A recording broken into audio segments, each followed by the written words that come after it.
ছাত্র জনতার আন্দোলনের মুখে গত ৫ অগস্ট পদত্যাগ করে দেশ ছাড়েন শেখ হাসিনা। এরপর অন্তর্বর্তীকালীন সরকার গঠন হলে তার প্রধান উপদেষ্টা হিসেবে দায়িত্ব নেন ড মোহাম্মদ ইউনূস। এরই মধ্যে ড ইউনূসকে অভিনন্দন জানিয়েছেন মালদ্বীপ, মালয়েশিয়া, শ্রীলঙ্কা সহ বিভিন্ন দেশের রাষ্ট্রপ্রধানরা।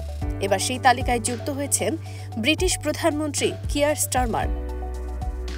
১৪ অগস্ট লেখা এক চিঠিতে ব্রিটিশ প্রধানমন্ত্রী বলেন, অন্তর্বর্তীকালীন সরকারের প্রধান উপদেষ্টা হিসেবে আপনার নিয়োগকে আমি আন্তরিকভাবে স্বাগত জানাই। বাংলাদেশের ইতিহাসের এমন একটি মুহূর্তে আপনার নেতৃত্ব হবে অত্যন্ত গুরুত্বপূর্ণ।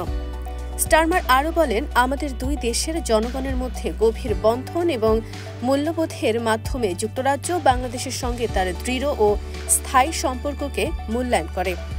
সাম্প্রতিক সপ্তাহগুলোতে সহিংসতা ও প্রাণহানির ঘটনায় শোক প্রকাশ করে ব্রিটিশ প্রধানমন্ত্রী বলেন, আমরা শিক্ষার্থীদের এবং আরও অনেকের সাহসিকতার প্রতি সম্মান জানাই, যারা শান্তিপূর্ণ প্রতিবাদের মাধ্যমে বাংলাদেশের জন্য একটি ভিন্ন ভবিষ্যতের আহ্বান জানিয়েছিল।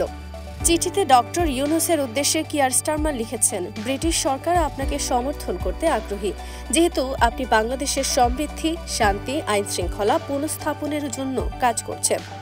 অন্তর্ভুক্তিমূলক এবং গণতান্ত্রিক ভবিষ্যতের লক্ষ্য নিয়ে কাজ শুরু করায় ড মোহাম্মদ ইউনূস ও অন্তর্বর্তীকালীন সরকারের সঙ্গে কাজ করার আগ্রহ প্রকাশ করেছেন ব্রিটিশ প্রধানমন্ত্রী।